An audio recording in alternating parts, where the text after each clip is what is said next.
Hey guys, it's Nik the Booksmith. Welcome back, welcome back.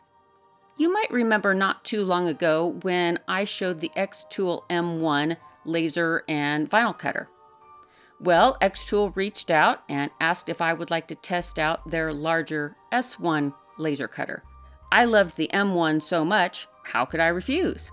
And xTool has just released a new color for the S1, pearl white. I was stoked to be one of the first ones to get my grubby hands on one of these and test it out. I really love how it's all enclosed. It's a great safety feature, especially if you have curious pets or kiddos. The S1 has a much larger cutting area than the M1, which means bigger projects. The first thing I wanted to try was some wall art. So I searched on Etsy. There's a ton of stuff on there, like too much. And I found exactly what I wanted.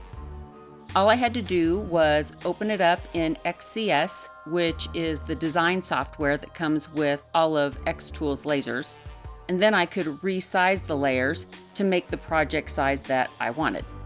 Next, I placed some wood planks inside the machine, measured the distance, then plotted two corners to tell the machine where exactly I wanted it to cut.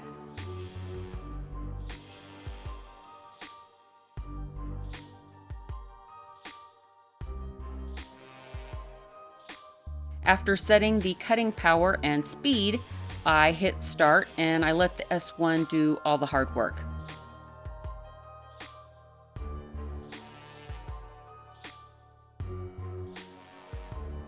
Once all the layers are cut, now comes the fun part. I want these layers to get darker as they go back, with the lighter colors toward the front to give it a little bit of dimension. So that's what I did. I got out some different colors of green and I progressively darkened it up as I painted each layer. And of course, the orchids get some red. I thought that would look good with the blue in the front. And I ended up aging all the brighter colors with a brown paint wash and then wiping it off so that it didn't look too bright and shiny. I think it turned out great. There are so many cut files, like I said, on Etsy. It was not easy picking just one for this video. For the other project, I wanted to do something a little different. Maybe you've seen books that have been altered to become artwork or miniature vignettes. Well, that's kind of what I'm going for. I decided this book needed to become a front window display for an old bookshop. What I did was I took an old book. It happens to be a 100-year-old law book that was sent to me recently. Thank you, Danette. Instead of attempting to cut a precise rectangle in the cover by hand, I opted to let the S1 do that for me. Then I drilled some holes through the text block, and I filled these holes with wood glue and pieces of bamboo skewer. This will hold the text block together without me needing to brush glue on the edges of all the pages on the outside. Then I started cutting a hollow from the center, just like if I wanted to make a book box. Some of you may remember when we did that in a video about 50 years ago or so. Once the hollow was cut, I coated the inside with more wood glue and then I let it dry completely. After drying out my design, I used graphic software to create the SVG files that I would need to construct this storefront. Then I loaded them up into XCS and put the S1 to work cutting out the pieces. Once all the pieces were cut, I painted them. And then I used some aging techniques with some sandpaper and some other colors to kind of make it look kind of like patina. You know how when copper and brass are outside for a long time in the rain and the elements, how the metal will start to leach out color in drips and streaks. I just didn't want it to be flat and boring.